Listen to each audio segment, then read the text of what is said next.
फिन दिनै मोनसे गोदान रादाब लानानै फैलायबाय अनजाग्रा प्रियफोर गोबां दुखुनांथावना बाथ्रा जेराव माखासे सुबुंफोर 9टा नखरफोर जेराव आरज गिर्जा खालामबाय थादोंमोन आरजनि फारिलाइ खालामबाय थादोंमोन बे आरजनि फारिलाइ आरजनि सभा जिथु खालामनायमोन बे खालामनायखौनो दुथांफोरा माखासे दिननि आवगायनिफ्राय नोजोर होखोमाबाय थादों जे बे नखराव गिर्जा जाबाय थादों होननानै आरो बेखौनो नुनानै माखासे गाज्रि मानसिफोरा हिन्दुनि जि बजरं दल होननाय जिथु संगठन दङ बिथांमोना नोजोर होदों आरो बिजेपिनि माखासे मावथिफोरा नोजोर होदों आरो बेखौनो पुलिस लेंहरनानै एरनानै होदों जे बे जायगायाव धोरोम सोलायहोनायनि मोनसे फारिलाइ जागासिनो दङ धोरोम सोलायहोनायनि प्रग्राम खालामगासिनो दङ हिन्दुफोरखौ हांख्रायदों हिन्दुफोरखौ लिंहरदों आरो हिन्दुफोरखौ ख्रिस्टियान खालामदों होननानै पुलिसनो एरनानै होदों आरो पुलिसफोरखौ लानानै फैदों आरो हमहोदों बेबायदि मोनसे दुखुनांथावना रादाब लानानै फैदों अनजाग्रा प्रियफोर साफ्रोम नायगिरि नोंथांमोनखौ बासायगिरिफोरबो जिसु ख्रिस्टनि मुङै खुलुमहरदों आरो लोगोसे फिन दिनैनि गोदान भिडिअनि गेजेरजों बरायदों अनजाग्रा प्रियफोर नोंथांमोननो बै भिडिअ क्लिपखौ दिन्थिनायनि सिगां बे जाथायफोरा बहा जादोंमोन बेफोरखौ बुंनायनि सिगाङावनो खावलायनो हास्थायदों सोरबा आंनि चेनेलाव दिनै गोदान फैदोंब्ला अन्नानै चेनेलखौ साबस्क्राइब खालामना लागोन जेन फैबाय थानाय समफोराव बेबायदिनो ख्रिस्टियानजों सोमोन्दो थानाय रादाबफोरखौ जेन मोनबाय थानो हायो आरो लोगोसे इसोरनि बोसोनफोरखौ खोनासंबाय थानो हायो सोलोंनो हायो बिनि थाखाय नोंथांमोना साबस्क्राइब खालामगोन आरो लोगोसे लाइक होनानै गालांगोन लाइक होनो हले दाबावथार मानोना नोंथांनि लाइक होनाया आंखौ गोबां गोदान भिडिअ लाबोनो थाखाय थुलुंगा होयो दा बेयावहाय मोनसे लाइक होनानै गालांगोन आरो लोगोसे नोंथांमोना बे मोनसे खामानिखौ मावनानै होगोन जेन जों साफ्रोमबो ख्रिस्टियानफोरा बोलोगोरा जायो साफ्रोमबो ख्रिस्टियानफोरा बहा मा जानानै दङ बहा पारसिकिउसन जागासिनो दङ बहा सैसोनो गोनां जागासिनो दङ तारुना मोनगासिनो दङ बेफोर गासै बाथ्राफोरखौ जेन आप टु डेट जानानै थाबाय थानो हायो मोन्थिबाय थायो दा बेयावहाय भिडिअखौ शेयार खालामनानै होगोन आरो बिथांमोनाबो जायफ्रा आंनि चेनेलाव गोदान फैगोन बिथांमोनाबो जेन चेनेलखौ साबस्क्राइब खालामो अनजाग्रा प्रियफोर गोबां दुखुनांथावना जोंनि बे भारताव जोंनि ओनसोलफोराव दिनै जों ख्रिस्टियानफोरा इसोरखौ खुलुमनो सिबिनो हायै बायदि जानानै दङ सोरनिबा नखराव आरजनि गिर्जा खालामोब्लाबो ख्रिस्टियान खालामदों धोरोम सोलायहोदों होननानै नंखाय फाव फान्दायनानै गोबां पास्टरफोरखौ हमहोगासिनो दङ गोबां इसोरनि खामानि मावग्रा व्यक्तिफोरखौ हमहोगासिनो दङ जिसु ख्रिस्टखौ खुलुमग्रा सिबिग्रा व्यक्तिफोरखौनो हमहोगासिनो दङ अनजाग्रा प्रियफोर दिनैनि बे भिडिअखौ नोंथांमोना नायग्रोदो बिनि उनाव आं नोंथांमोननो जोबनायथिं बबे जायगायाव जादोंमोन बेफोर गासै बाथ्राफोरखौ फंनैसो बुंनानै फोजोबहैगोन में धर्मांतरण पर हंगामा हुआ है जूट मिल के मिट्ठू मुड़ा इलाके में हंगामा हुआ है कमरे में हो रही थी प्रार्थना सभा बीजेपी कार्यकर्ताओं और विहिप और बजरंग दल के कार्यकर्ताओं ने हंगामा किया धर्मांतरण कराने वाले 7 लोगों को पुलिस को सौंपा है 4 पुरुष और 3 महिलाएं भी इसमें शामिल हैं जूट मिल थाना क्षेत्र का ये मामला है एक कमरे में प्रार्थना सभा हो रही थी और धर्मांतरण की प्रक्रिया हो रही थी बीजेपी और हिंदू संगठन के कार्यकर्ताओं ने हंगामा किया है अविनाश यहाँ पे हो क्या रहा था जरा बताइए आप दर्शकों को हमारे देखिए मैं बताना चाहूँगा पूरा जो मामला है वो मिट्ठूमुड़ा इलाके का है और इस इलाके में ये भाजपा कार्यकर्ताओं की शिकायत है कि पिछले 15-20 दिनों से इस तरह की शिकायत मिल रही थी कि कुछ मसीही समुदाय के लोग लगातार सक्रिय हैं और कुछ लोगों को धर्म बदलने के लिए बरगला रहे हैं आज भी उन्हें सूचना मिली कि एक कमरे में प्रार्थना सभा चल रही है और लगभग 6 से 7 लोग मसीही समुदाय के लोग हैं और कुछ गरीब तबके के भी 6-7 परिवार के लोग हैं और वहाँ प्रार्थना सभा चल रही है उसके बाद वही बजरंग दल और भाजपा के कार्यकर्ता वहाँ पहुंचे तो वहाँ बंद कमरे में प्रार्थना सभा चल रही थी इसके बाद काफी देर तक हंगामा हुआ पुलिस को स्थानीय लोगों ने सूचना दी पुलिस भी मौके पर पहुंची और मौके से कुछ मसीही साहित्य लाउड स्पीकर बरामद किया गया है 7 लोगों को फिलहाल पुलिस ने वहां से हिरासत में लिया है और फिलहाल अभी जूटमिल थाने लेकर आई है और उनसे पूछताछ की जा रही है अभी विहिप कार्यकर्ता भी थाने के पास मौजूद हैं जी ये काफी दिनों से हो रहा था चूंकि ये लगातार शिकायतें मिल रही थी ये देखिए अगर 1 महीने की बात करें 1 महीने में ये इस तरह का ये दूसरा मामला है जिसमें धर्मांतरण की शिकायत इसके पहले भी जो है शहर के सत्तीगुड़ी चौक इलाके में इस तरह की शिकायत मिली थी और जूट मिल में भी जैसा कि भाजपा कार्यकर्ताओं का आरोप है कि लगभग 15 से 20 दिनों से कुछ मसीही समुदाय के लोग सक्रिय थे और लगातार लोगों से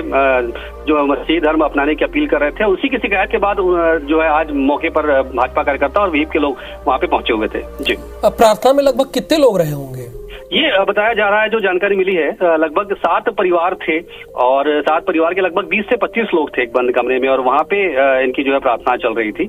हालांकि पुलिस ने अभी तक धर्मांतरण की पुष्टि नहीं की है लेकिन पुलिस ने वहाँ से मसीही साहित्य और बरामद किया है और फिलहाल मामले में एडिशनल एसपी का बयान आया है कि वो सभी से पूछताछ की जाए और मामले की जाँच की जा रही है जी जिन लोगों पर ये आरोप लग रहा है कि वो प्रार्थना सभा में थे, उनको दबाव डाला गया, उनका किसी का बयान आया है? जी देखिए, एक महिला है चौहान, जिसने इस पूरे मामले में शिकायत की है। उसने साफ तौर पे ये कहा है कि उनसे कहा जा रहा था कि आप प्रार्थना सभा में शामिल होइए, और उसने ही सबसे पहले भाजपा कार्यकर्ताओं को सूचना दी। उसने ही पुलिस थाने में ही लिखित शिकायत की है। IBC24 को उसने बाइट भी दी है, और इस मामले में उसने बयान दिया है कि उन्हें ये कहा जा रहा था कि आप मसीही समाज से जुड़िए। उसके बाद उन्होंने हिंदू संगठन के लोगों को सूचना दी, और उसके बाद ही जो हिंदू संगठन के लोग थे वो मौके पर पहुंचे हुए थे। धन्यवाद जानकारी के लिए अविनाश आपका। आशा खालामदों नोंथांमोना गोसो होनानै खोनासंदों आरो गोसो होनानै नायदों आरो मोनफ्रोमबो बाथ्राफोरखौ रोखायै बुजिदों। अनजाग्रा प्रियफोर, बे जाथाया जादोंमोन जाहैबाय रायगढ़नि जुट मिल होननाय मिठुमारा ओनसोलाव जादोंमोन। येस, बे जाहैबाय रायगढ़नि जुट मिलनि सिङाव थानाय मिठुमारा होननाय मोनसे जायगायाव जादोंमोन, जेराव नखरबा व्यक्तिफोरा, नखरबाबो ख्रिस्टियानखा, बिसोरो मोनसे जायगायाव खौसेथि जानानै मोनसे आर'ज प्रग्राम लादोंमोन। हयथ' जोङो जायखौ फेमिलि प्रेयार होननानै बुङो, हयथ' बिथांमोना नखरबाजों सानफ्रोमबो बेबायदिनो मोनाबिलिनि समाव खौसेथि लोगो हमज्लायनानै हयथ' बिथांमोना आर'ज खालामदोंमोन, आर'ज खालामोमोन। बेखौनो दुथांफोरा नोजोर होबाय, गाज्रि नोजोर होबाय बजरं दलनि मानसिफोर, BJPनि मानसिफोर, बिथांमोना एरनानै होबाय पुलिसनो। आरो बे एरनाय बाथ्राया मामोन? जे बेयाव धोरोम सोलायहोदों, बेयाव बे जायगायाव धोरोम सोलायहोदों, हिन्दुफोरखौ हांख्रायदों, बेबायदि बदनाम होनानै गासै 7 जन मानसिनि सायाव बिसोरो दाय खोख्लैदों। 3 आइजो मानसि, 4 हौवा मानसि, बिसोरखौ पुलिसनो गथायनानै हरदों। मा होननानै गथायदों? बिसोरो धोरोम सोलायहोग्रा, बिसोर गाज्रि मानसि होननानै बिसोरखौ बेबायदि दायनिगिरियाव खोख्लैनानै बेबायदि पुलिसनो गथायनानै हैबाय। प्रियफोर, बेसे दुखुनांथावना बाथ्रा। जोंनि बे भारतआव गोबां जायगायाव ख्रिस्टानफोरा बेबायदि तारना मोनगासिनो दङ, ख्रिस्टानफोरनि सायाव अयनाय जागासिनो दङ, जेराव प्रशासनाबो जेबो खालामाखै, प्रशासनाबो उल्थायैसो खामानिखौ मावो। नाथाय जेब्ला जोङो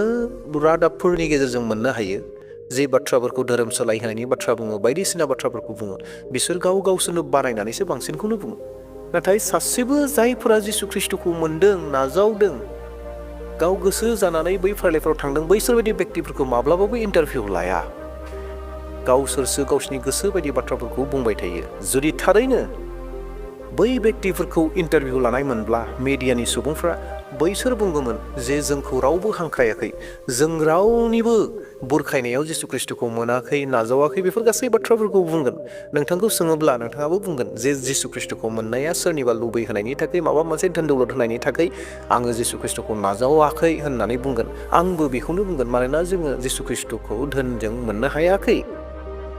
अनजाग्रा प्रियफोर, दिनै जोंनि बे भारत हादराव बेबायदि अबस्था जाना दङ, जेरावहाय खुलुमनो सिबिनो उसुबिदा जादों, ख्रिस्टियाननि मुं लानो उसुबिदा जादों, जिसु ख्रिस्टनि मुं लानो उसुबिदा जादों, पारसिकिउसन मोनो। अनजाग्रा प्रियफोर, बेयावहाय आर'जआव थाबाय थागोन, जि भारतनि जि ओनसोलफोराव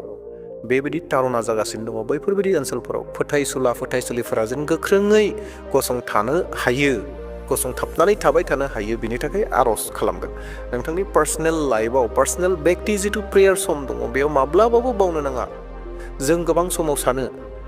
जेरावबो जेबो उसुबिदा जायाखै, जेंना जायाखै खोमा होननानै जोङो माब्लाबा समाव, जिहेतु गाव मोजां, नोंथाङाबो मोजां दङ, आं मोजां दङ, जोंनियाव जेबो पारसिकिउसन फैयाखै, बेनि थाखाय जों सानो जे जेरावबो मोजां दङ, साफ्रोमबो ख्रिस्टियानफोरा गोगोयै खुलुमनो सिबिनो मोन्दों, जानो लोंनो मोन्दों, न'निफ्राय खारनो गोनां जायाखै, जेबो उसुबिदा गोग्लैयाखै होननानै गोबां मानसिफोरा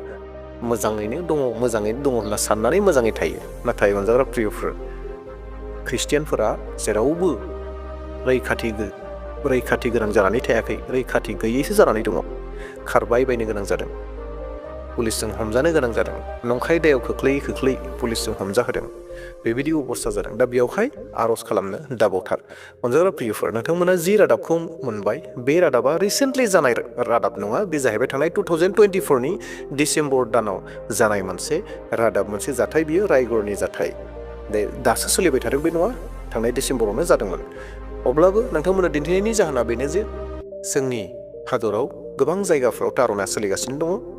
2024 मा, 23 मा, 25आव जागासिनो दङ, गोबां जायगायाव जागासिनो दङ। दा बेयावहाय आर'जआव थादो। दे अब्ला प्रियफोर, मोनसे लाइक होनो दाबावसै